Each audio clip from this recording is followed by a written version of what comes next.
Buenas tardes, hermanos, o buenos días, más bien. Vamos a proceder para la plática que tenemos programada para este domingo y vamos a empezar con una oración. Gracias, Señor, por este tiempo que mis hermanos están reunidos y todos esperamos en el bendito nombre de tu amado Hijo Jesucristo la fragancia de tu bendición, de tu presencia. Te suplico, Señor, que me ayudes a no ponerle de más y a callar donde tú has guardado silencio para decir precisamente lo que necesitamos, tanto mis hermanos como yo, escuchar, porque la palabra viene directamente de ti. Esperamos en tu provisión, Señor, tanto eterna como física, y guarda la integridad física y moral de mis hermanos en este día y en todo lo que les sigue de esta semana. En el bendito nombre de tu amado Hijo Jesucristo. Amén. Hermanos, vamos a empezar. El tema que traigo se llama clamar a Dios, que hay Dios en Israel. Y ahí pues repetí un poquito la palabra. Vamos a empezar con dos lecturas breves. Una es de Jeremías 32, de 2 al 5, para situarnos en el contexto. Palabra de Jehová vino a Jeremías el año 10 de Sedequías, rey de Judá. Sedequías tenía 10 años reinando, que fue el año 18 de Nabucodonosor. Nabucodonosor tenía 18.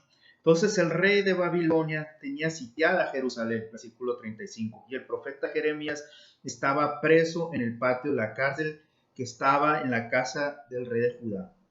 Porque Sedequías, rey de Judá, lo había puesto preso diciendo: ¿por qué profetizas tú diciendo, así ha dicho Jehová? He aquí yo entrego esta ciudad en manos del rey de Babilonia y la tomará. Y Sedequías, rey de Judá, no escapará de mano de los caldeos, sino de cierto será entregado en manos del rey de Babilonia, y hablará con él boca a boca, y sus ojos verán sus ojos. Y hará llevar a Sedequías a Babilonia, y allá estará hasta que yo le visite, y si peleares contra los caldeos, no os irá bien, dice Jehová. Ya Jehová ahí ya estaba diciendo pues que no, si pelean, la victoria no iba a ser para Israel. Y del Jeremías del 33 del 1 al 9 dice: vino palabra de Jehová a Jeremías la segunda vez, estando él aún preso en el patio de la cárcel, diciendo: así ha dicho Jehová, que hizo la tierra, Jehová que la formó para firmarla, Jehová es su nombre. Clama a mí, yo te responderé y te enseñaré cosas grandes y ocultas que ni tú conoces. Haciendo una pequeña pausa, en el versículo 2, no sé qué tan afligido habrá estado Jeremías, que vamos a ahondar un poquito en situaciones personales, pero Jehová hace algo increíble. Primero quita la atención de Jeremías de sí mismo y la vuelca hacia él, o sea, hacia el mismo Dios, exaltando primero Dios su grandeza, ¿no? En el versículo 4 dice: porque así ha dicho Jehová, Dios de Israel, acerca de la casa de esta ciudad y las casas de los reyes de Judá, derribadas con arietes y con hachas, porque vinieron para pelear contra los caldeos, para llenarlas de cuerpos de hombres muertos, a los cuales herí yo con mi furor y con mi ira, pues escondí mi rostro de esta ciudad a causa de toda su maldad.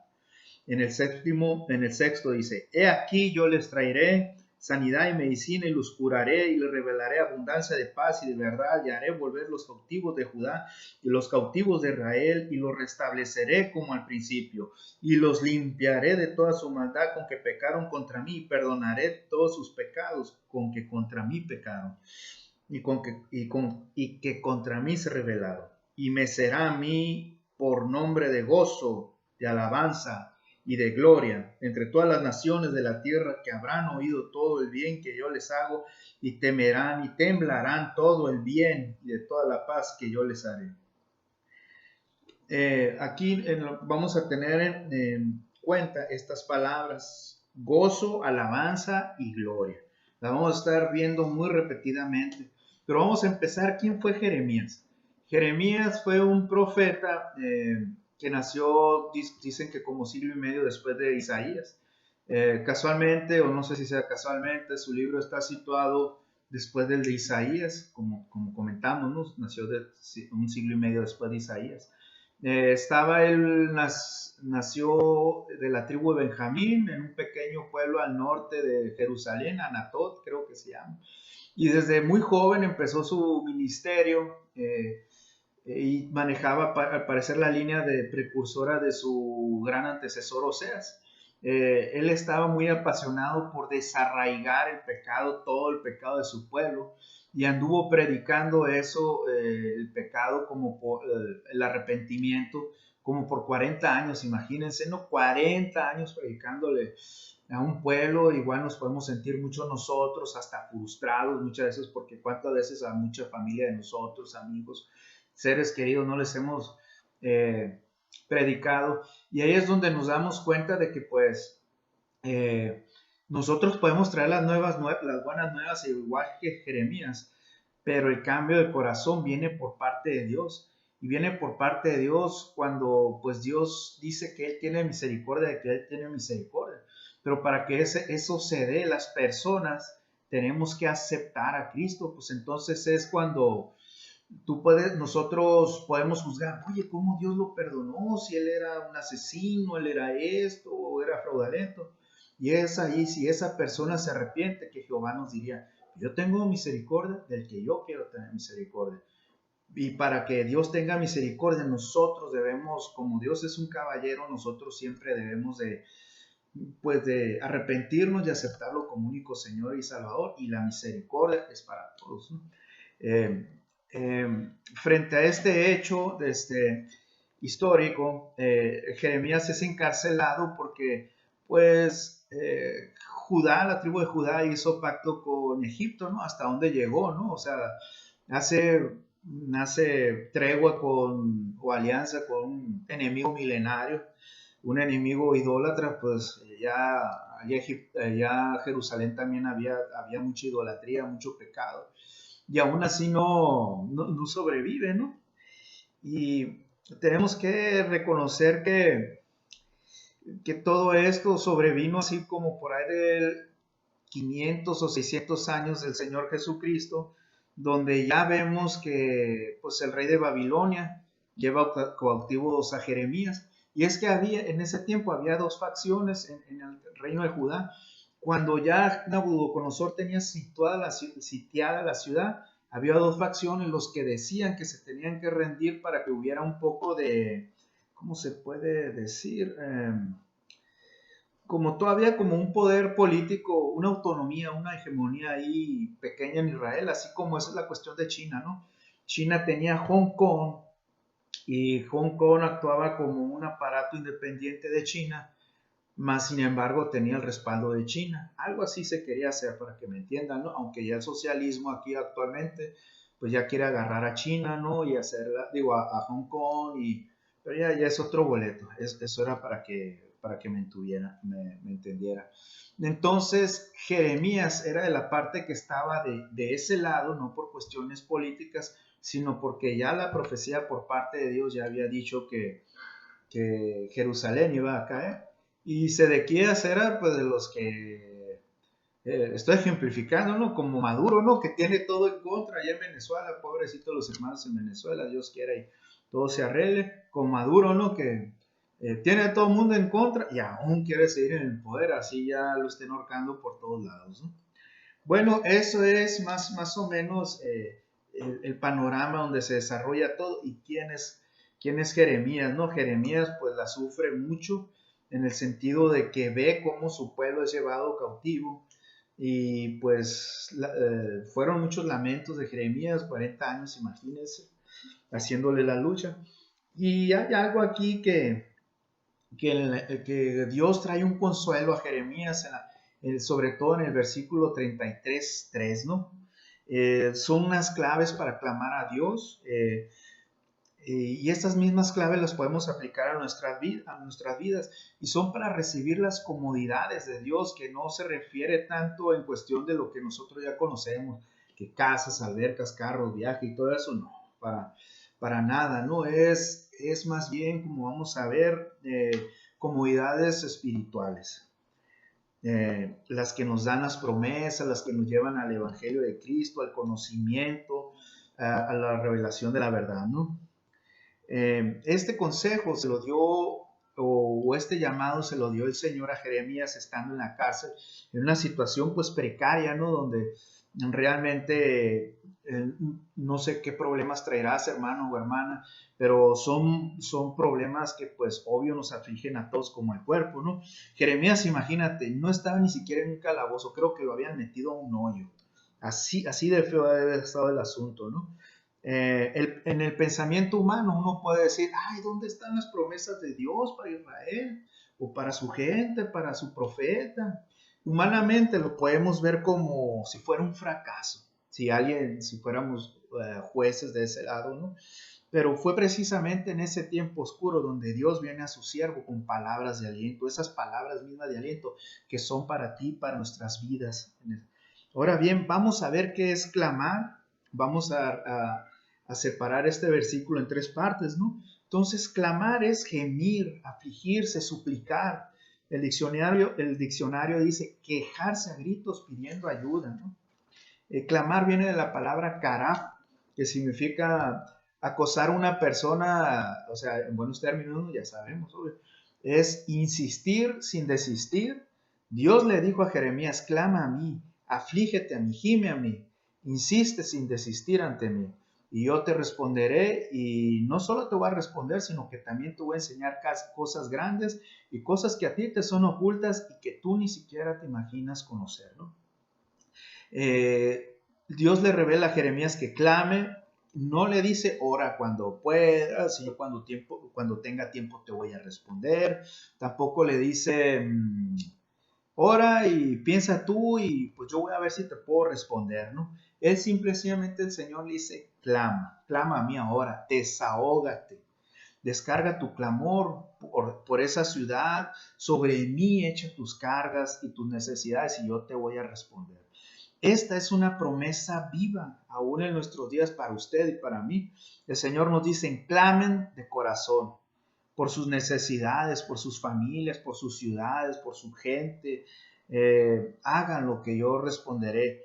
¿A quién hay que clamar? A Jehová de los ejércitos. Clama a Él, insiste solo a Él. Dios quiere que clamemos solo a Él, no a nuestro jefe, no a una institución bancaria, no al gobierno, eh, solo a Él, ¿no? Siempre que usted tenga alguna necesidad espiritual, material o física, sobre todo enfermedades, ¿no? En lo físico, ¿no? O acuda al cual que lo puede proveer todo, ¿no? Hágalo siempre desde el fondo de su corazón y Dios es seguro que le va a decir que nos va a responder. Ahorita vamos a ver más adelante el tiempo de Dios, ¿no? Y parece que no, pero esto último es una batalla me refiero al combate, ¿no? O sea, a la pelea. Porque no es una lucha para que nosotros llevemos nuestras cargas y nos gloriemos, sino la lucha está en dejar que alguien más lleve nuestras cargas, ¿no? Como dice en Mateo 11, 28 al 30, dice que venid a mí todos los que estáis cargados y trabajados y yo os haré descansar. Llevad mi yugo sobre vosotros y aprended de mí que soy manso y humilde de corazón y hallaréis descanso para vuestras almas, porque mi yugo es fácil y ligera mi carga. La vida en el gozo del Señor no es una vida agobiada, es una vida desahogada. La lucha por el gozo es la batalla en confiar en Dios ante las cargas de la vida. Por eso decimos que parece un poquito contradictorio, pero en este mundo nosotros sabemos que es una constante lucha por, por dejarnos descansar en los brazos de Dios, ¿no? Es una lucha para librarnos de las preocupaciones, ¿no? Incluso para la libertad normal, porque esto es libertad, la verdad. Dejarnos descansar en los brazos de Dios es libertad. Y tanto en el ámbito físico como todas las libertades por independencia de que sabemos, esto también es una guerra, es una batalla que se libra en la vida del cristiano, ¿no? Es una batalla por esperanza, por paz, por gozo, ¿no? Qué contrariedad, pero así es, ¿no? Donde los peores enemigos a librar esa batalla son la incredulidad y la duda en las promesas de Dios. Eso es lo primero que se ataca, ¿no? Dice en 1 Timoteo 6:12, pelea la buena batalla de la fe, echando mano de la vida eterna, la cual asimismo fuiste llamado, habiendo hecho la buena profesión delante de muchos testigos. La batalla de la fe es buena, porque a diferencia de la mayoría de las batallas, no implica la exaltación de uno mismo, sino la propia la humillación, ¿no? Y es que la mayoría de las batallas que nosotros libramos, casi siempre es a base de la humillación de otra persona, a base de que otra persona es más débil. Y aquí no, aquí la batalla es ¿cómo lo puedo decir? Pues justamente lo opuesto, es una humillación de nosotros. Yo creo que a nadie nos gusta decir que no podemos hacer nada fuera del Señor, ¿no? Como dice un versículo, a ver, permítame. Eh, por naturaleza no nos gusta admitir que nuestro desamparo o debilidad, no nos gusta decir, separado de Cristo no puedo hacer nada, ni siquiera regocijarme.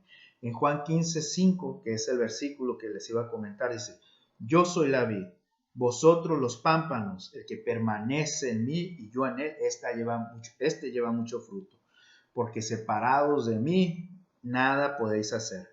La fe en Cristo implica más que deleitarse en Él, porque es también confiar, es descansar, es como ya vimos en Mateo 11, 28, 30, ¿no? O sea, es llevar un yugo, es llevar el yugo de Él para nosotros tener un descanso. Entonces, eh, yo no sé qué problema usted traiga, ¿no? Pero sí le puedo comentar que esto es un poco duro, que cada vez que nosotros no podemos descansar nuestros problemas, dejárselos al Señor, la gloria de Dios está en juego cuando no descansamos en Él. Estaba viendo hace poco un testimonio de una muchacha de la India, misionera mexicana, donde ella dice que el testimonio ahí o para ellos, para evangelizar, no es algo que se pueda hacer como aquí, parado en las esquinas y puedes evangelizar o puedes ir de una persona así.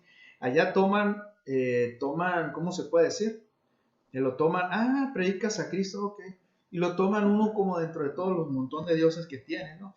Ahí lo importante, más bien, es dar testimonio con su vida. Cuando los hindús ven el cambio radical que ha hecho Cristo en la vida de otras personas, ellos van solitos y preguntan, oye, ¿por qué cambiaste? Tú eras así, así, así. Y esa es la manera como se da testimonio. Es por eso que cuando no descansamos en Él, se ve, o sea, la gloria de Dios no está brillando. La gloria de Dios, como decimos, está en juego, está peligrando, ¿no? Qué tremendo es ese estado de perfección donde estando con el Señor, pues es un ganar-ganar en el sentido de que nosotros tenemos que luchar por descansar, por desahogarnos con el Señor, por tener paz, gozo, alabanza en medio de las cosas pues turbias, ¿no? Y el Señor es glorificado y nosotros somos librados en ese momento, ¿no? O sea, es un total ganar-ganar, ¿no? Imagínate si eso es aquí en la tierra, imagínate cuando estemos, gracias a Dios, con el Señor, ¿no?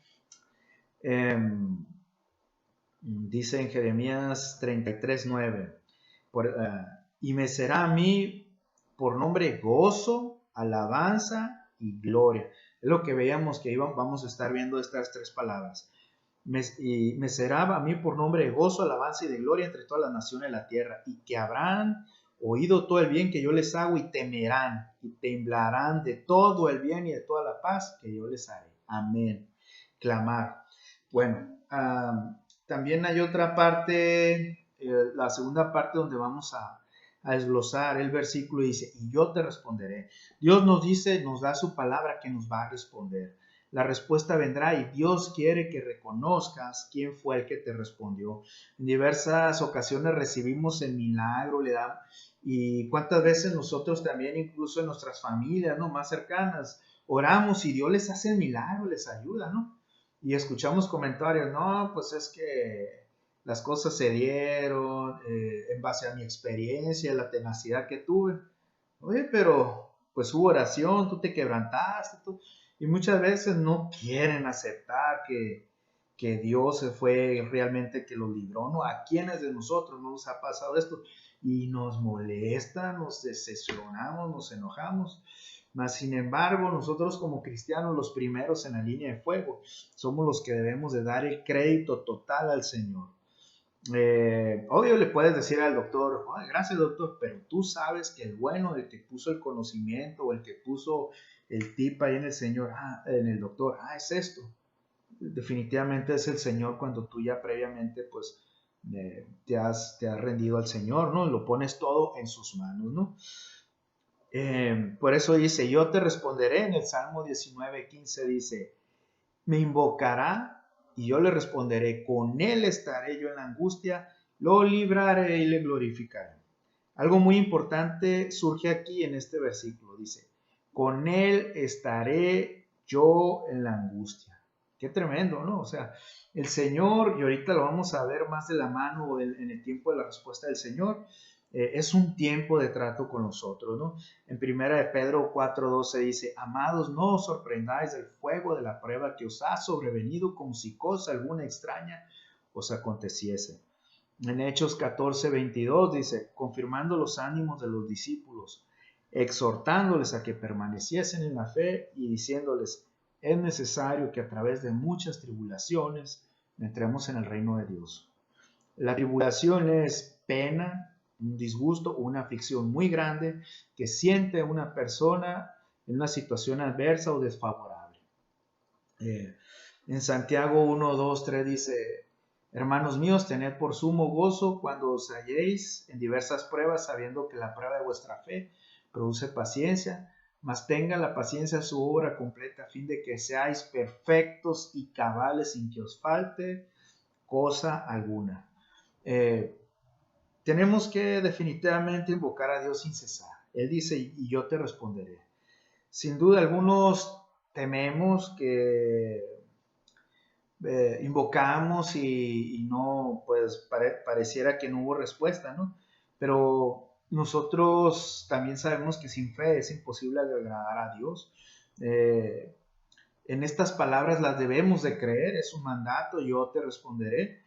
En su tiempo, claro que nos va a responder en su manera, a su modo nos va a responder.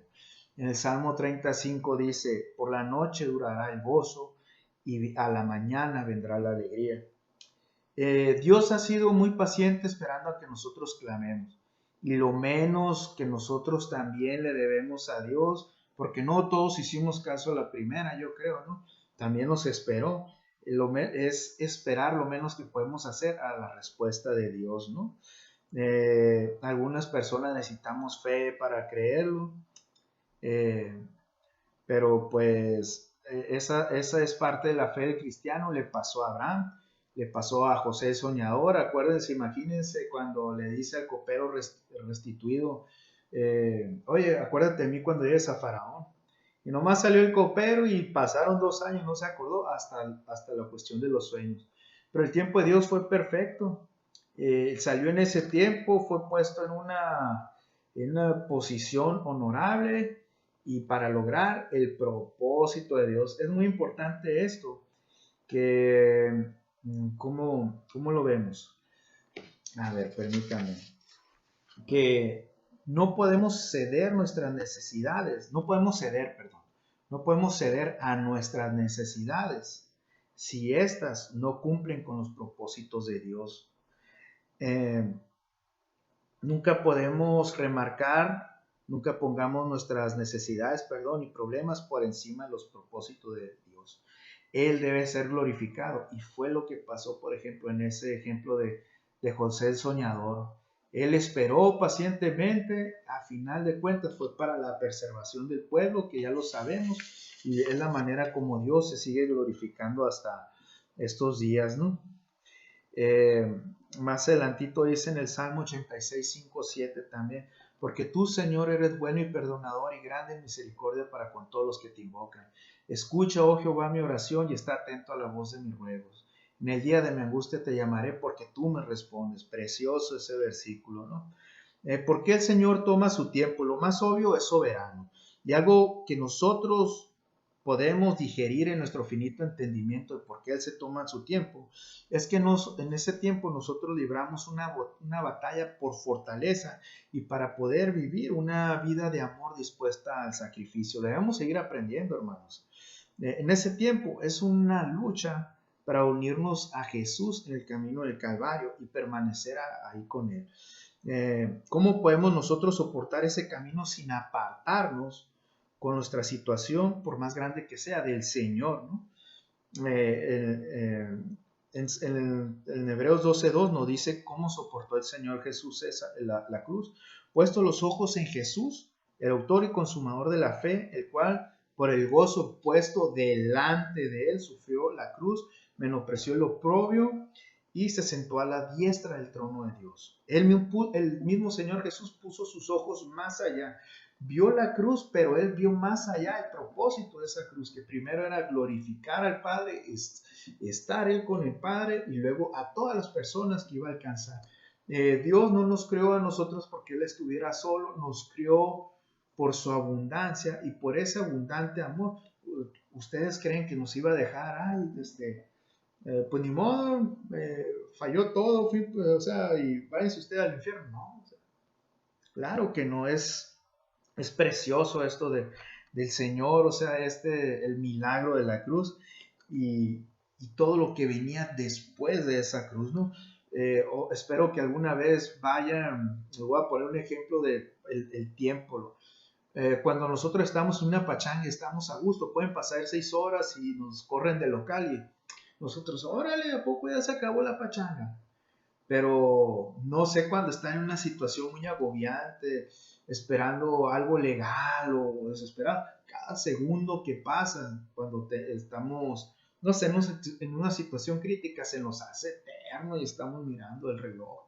Y los digo eso porque si algún día ustedes pueden ir y aunque ya está todo con tiendas y todo, y pueden ver la ruta que siguió el Señor Jesús en la cruz, ufale, está de subida y pesaba una crucesota y no, hombre, me quedo yo, a estar, se le ha de haber hecho eterno. Y más sintiendo desprecios y bueno, no, prefiero no pensar en eso. Prefiero mejor pensar en el milagro que gracias a ella ya se hizo, porque no, nadie más lo podría haber hecho, créanme. Y esto, estar gozosos, teniendo paz en medio de la tribulación, realmente dejando al lado nuestro heroísmo, realmente es imposible para el hombre. Necesitamos intervención divina, necesitamos el Espíritu Santo de Dios para tener gozo en medio de las pruebas. Imaginémonos que nos hubiera tocado estar en el Coliseo Romano o lo que hemos leído, ¿no? La gente del Coliseo Romano, cristianos ejecutados. Mas, sin embargo, pues, obvio, ha de haber habido desesperación, pero al final de cuentas confiaban en la vida que el Señor Jesús les iba a dar después de la muerte, ¿no? En la resurrección a su lado, ¿no? Es por eso que eso es lo que nos debe de sustentar, el estar con el Señor compartiendo su gloria. Imagínense un lugar donde pues ya no te tengas que preocupar por salir a la esquina o por enfermarte, donde ya no haya más guerras, donde no haya más enfermedades, odio, no más colas al banco o colas para el supermercado, o que tengas que ir a reclamar porque la carne te salió vieja. O sea, allá no se va a perder nada, ni vestido, a lo mejor ni va a haber comida, o si va a haber, vas a ver algo muy rico como fruta, ¿no? Que ni la carne nos va a gustar a ustedes, que hay muchos en la congregación bien panzones, yo creo que son puros tragacarne, ¿no? Entonces, allá lo más probable es que haya pura fruta, pero muy buena, más buena que la carne. Bueno, esperemos, ¿no? Eh, por cierto, para lograr esto, bueno, perdón, ya lo vimos. En la tercera parte dice, y te enseñaré cosas grandes y ocultas que tú no conoces. Cuando el ser humano ora, clama y espera en Dios con ese corazón constrito, con ese dolor, el corazón del Señor se mueve. Estaba viendo hace poco un testimonio de Uganda. Uganda, si ustedes ven, Uganda ha sido un país azotado allá en África por la tiranía de un líder que tuvo, genocidios, muchas peleas entre etnias, muchos asesinatos, había mucho SIDA, había mucha persecución para los cristianos. No, espantoso. Y luego creo que es musulmán. Entonces los cristianos, los pocos que había, se metían a orar en la noche al pantano, dentro del agua. Imagínense con todos los animales que hay ahí. O sea, qué tremendo, ¿no? O sea, lo que hace la persecución. Y Dios empezó a escuchar. Uganda es una de las economías más fuertes de África. Bueno, hasta donde yo vi el video, ¿no? Es un video viejito, ¿no? Muchos cristianos, hubo mucha sanación de SIDA. Eh, eh, y hay algo que contrasta ahí, por ejemplo, en Haití ellos renuevan, creo que acaban de renovar un pacto que renuevan cada 100 años con el chamuqueiro. Y acá, cada año, en Año Nuevo, los gobernadores de ese tiempo, la primera dama, eso fue lo que vi en video, le dedican el país al Señor, se arrepienten los pecados del país y, le dedican el país a su gente. O sea, qué tremendo, ¿no? O sea, la diferencia. Pero ¿qué costó al principio? Clamor, clamor. Y la respuesta vino, ¿no? Ahí lo pueden ver en el YouTube, hay cosas muy buenas ahí, ¿no? Eh, eh, y es ahí donde el Señor nos muestra las cosas pues que no conocemos, ¿no? Dios siempre está esperando a la puerta que nosotros, su mayor creación, clamemos a Él y podernos mostrar los misterios de su reino, ¿no?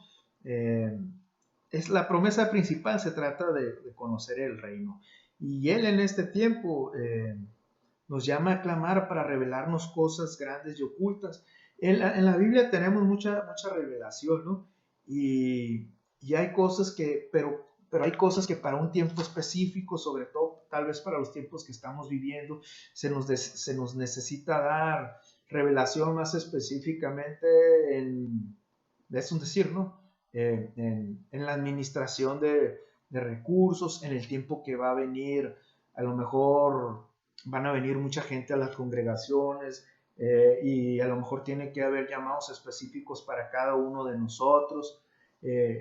Son cosas que realmente no conocemos, que son grandes y ocultas y son para nosotros, ¿no? O sea, debemos de aventarnos al reino.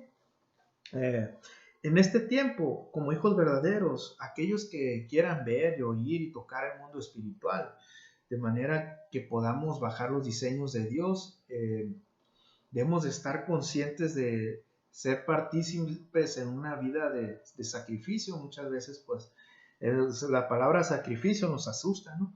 ¿Qué es un diseño de Dios? Es el plan de acción detallado que Dios da al hombre y a la mujer para ponerlo por obra, con las configuraciones o métodos que Dios tiene para usted y para mí. Pero ese diseño no lo vamos a encontrar en nuestras comodidades, ¿no? Lo vamos a encontrar buscándolo a Él. Dios nos da un diseño para tener éxito en su ministerio, ¿no? Dios no hace nada al azar ni por emoción. Imagínense en un arrebato bueno, Dios se enoja y su enojo es santo, ¿no? Esa es la diferencia. Imagínate si usted tuviera el poder de Dios y se enoja, ¿desde cuándo hubiera deshecho el mundo, ¿no? Pues gracias a Dios que Él no hace nada por emoción, ¿no? Todo lo hace conforme a sus modelos, y Dios mismo se ciña a los trazos de su diseño, ¿no? Muchas veces hemos fallado como iglesia porque queremos que Dios se someta y responda a planes de hombres. Y la verdad es que solamente Dios actúa conforme a lo que Él ha diseñado. No sabemos los pensamientos de Dios. Él ha preparado para nosotros cosas grandes y ocultas, ¿no? No conocemos la voluntad de Dios, pero tenemos mucho detalle, como vimos en su palabra y en la revelación de que Dios nos puede dar por la oración, ¿no? Dice en Isaías 55, del 8 al 9, porque mis pensamientos no son vuestros pensamientos, ni vuestros caminos mis caminos, dijo Jehová. Como son más altos los cielos que la tierra, así son mis caminos más altos que vuestros caminos, y mis pensamientos más que vuestros pensamientos. El secreto para abrir la puerta del mundo de Dios y mover su mano es clamando, ¿no? No es un clamor común y corriente, sino ferviente, con gemidos.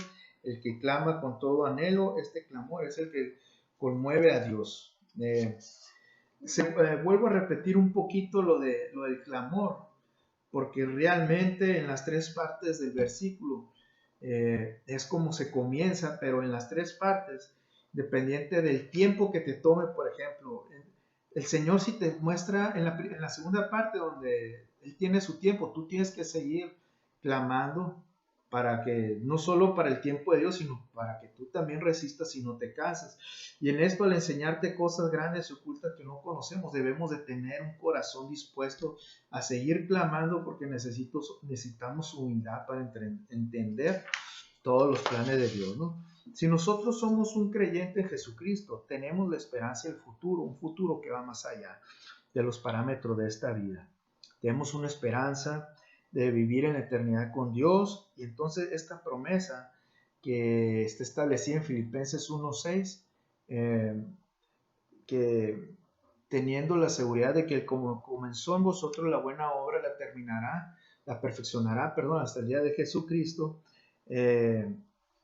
Es algo, una promesa de que si seguimos en Él nos va a seguir perfeccionando para, pues imagínate llegar a una fiesta de etiqueta y llegar con chanclas, ¿no? O sea, tenemos que confiar en que el Señor nos va a seguir perfeccionando para ese glorioso día, ¿no? Aquí viene algo un poquito fuerte. Dice, Dios no te guarda de peligro mortal, pero te librará de él. Él es fiel y justo, tal como te ha liberado en el pasado. Y Él te seguirá liberando en el futuro. A veces esa liberación puede ser incluso a través de la muerte, quitándote de este mundo para estar con Él. Es algo, nos puede sonar fuerte, pero realmente, no recuerdo el versículo de Pablo, pero Pablo pues muchas veces él añoraba estar con el Señor, pero por cuestión, por anhelo de ayudar también a la iglesia y seguir compartiendo el Evangelio, él no podía decidir en esas dos cosas, porque al final de cuentas él iba a ir con el Señor, habiendo acabado todo su ministerio, ¿no?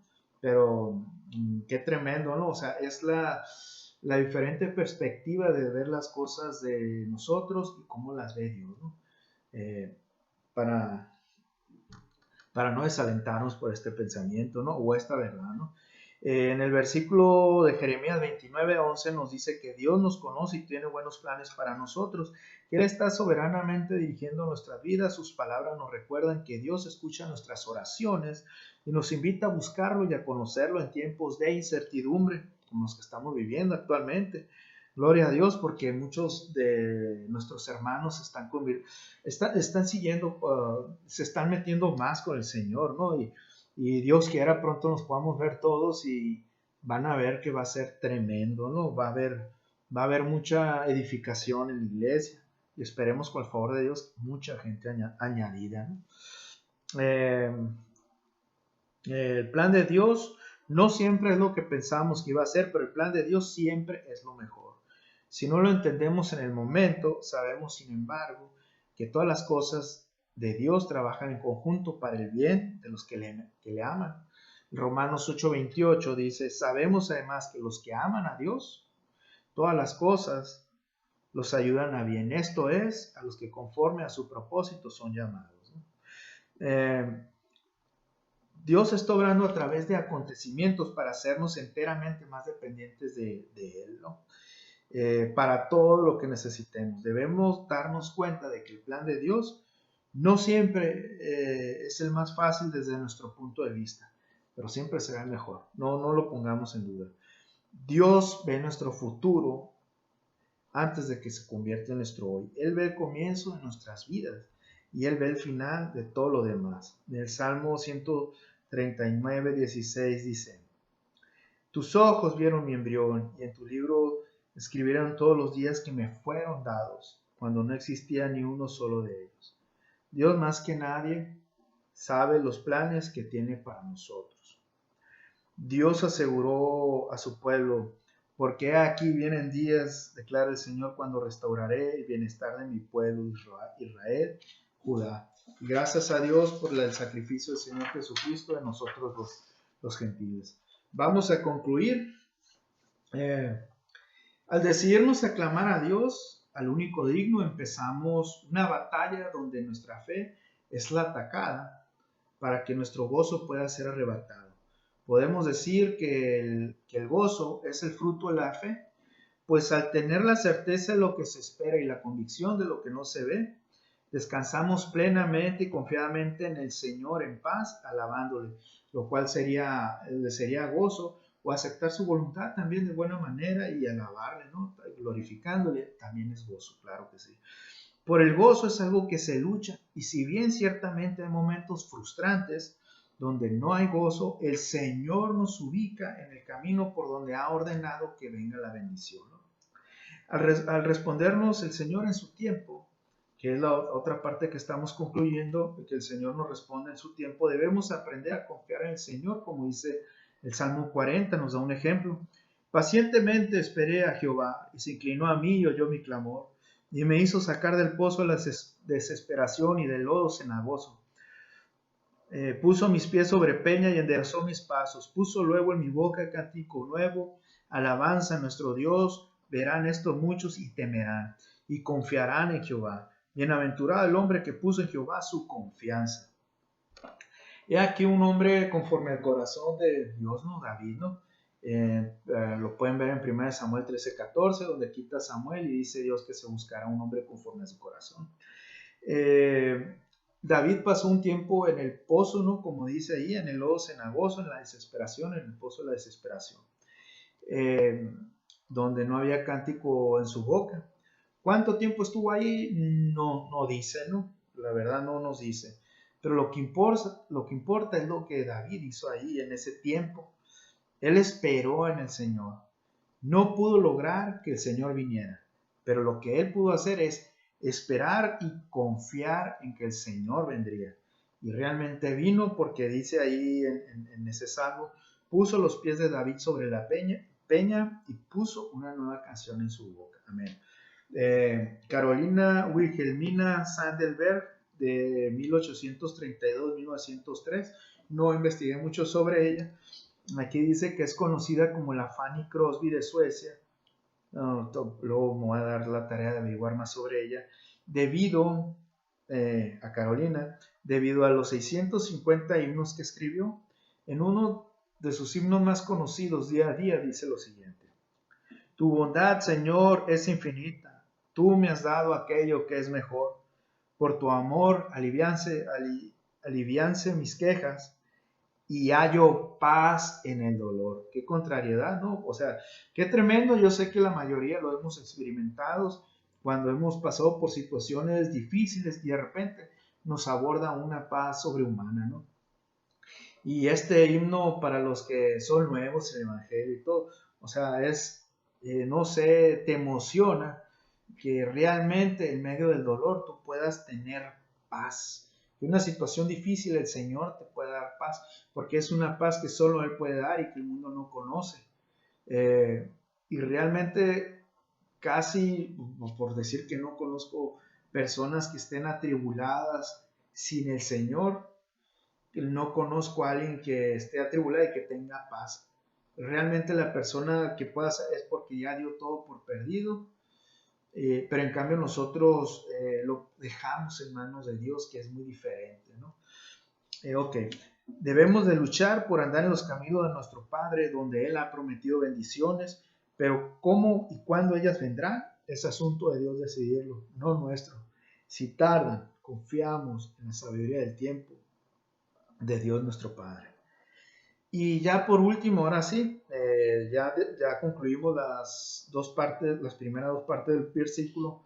Vamos a concluir con la tercera y te enseñaré cosas grandes y ocultas que tú no conoces.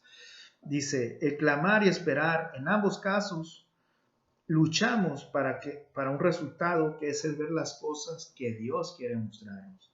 Y lo principal ante todo, lo que nosotros podamos esperar es el ver maravillados la gloria de Cristo del Evangelio. Esto es lo principal, ¿no? Como cristianos, poder interpretar las cosas que Dios nos muestra como su voluntad y sobre todo que en ese tiempo que nosotros nos hemos preparado, bueno, que más bien en ese tiempo nosotros nos hayamos preparado para estar listos y poder recibir estas cosas ocultas que no conocemos, ¿no? Eh, Nosotros debemos en este tiempo poner nuestros ojos en esa gloria venidera, poniendo nosotros los ojos en esa cruz y más allá todavía, eh, eh, a la cual seremos partícipes de todo lo que nos ofrece el Señor Jesús. Eso es lo que nos fortalece para vivir una vida con fuerza, con fe, con gozo, con paz, mansedumbre, ante enfermedades, problemas familiares, económicos y situaciones que nosotros creemos irremediables e imposibles de superar y cuyas soluciones son finitamente concebidas por nosotros. Aun si Dios tiene el control y las puede arreglar, muchas veces nosotros lo queremos limitar, imaginándonos cómo Dios nos va a ayudar, cuando Dios opera en un plan tremendamente distinto de nosotros, ¿no? Eh, pues Dios nos va a ayudar, nos va a responder y de manera séanse comprendidas o no por nosotros y gloria a Dios por eso. Bueno, hermanos, hemos concluido. Me dio mucho gusto compartir esto con ustedes. Espero que sea de edificación y me voy a despedir nomás con una oración. Muchas gracias, Señor Padre, por la vida de mis hermanos en nombre de Cristo Jesús. Yo no sé qué problemas tienen, pero nosotros sabemos en tu soberanía que tú tienes el control total de nuestras vidas. Señor, para ti esto no es nada. Tú tienes control seguro, Señor, y te suplico, Señor, por los hermanos que están angustiados o tienen algún problema, sea de salud, Señor, sea económico, Señor, que tú tomes el control, Señor. Te suplico, Señor, que primeramente aceptemos tu voluntad. Y yo te suplico, Señor, que sea cual sea tu propósito, yo te suplico que lo aceptemos y te suplico primeramente, pues, salvación por mis hermanos y sus familias. Y te suplico sanidad total, Señor, del alma y sanidad total física, Señor. Si hay alguien que está enfermo en el nombre de Cristo Jesús, tu mano todavía sigue siendo poderosa como ayer, hoy, y lo seguirá haciendo para hacer milagros, grandes prodigios, Señor. Ten misericordia de las personas, de mis hermanos que están enfermos, de sus familiares, Señor, y trae protección divina a sus hijos, Señor, en el nombre de Cristo Jesús. Protege sus finanzas en el nombre de Cristo Jesús y guárdalos de todo mal, Señor. Y tráenos revelación de lo alto, Señor, para poder distinguir tu voluntad en este tiempo y que hagamos todo lo que te va a glorificar para que tu gloria no sea comprometida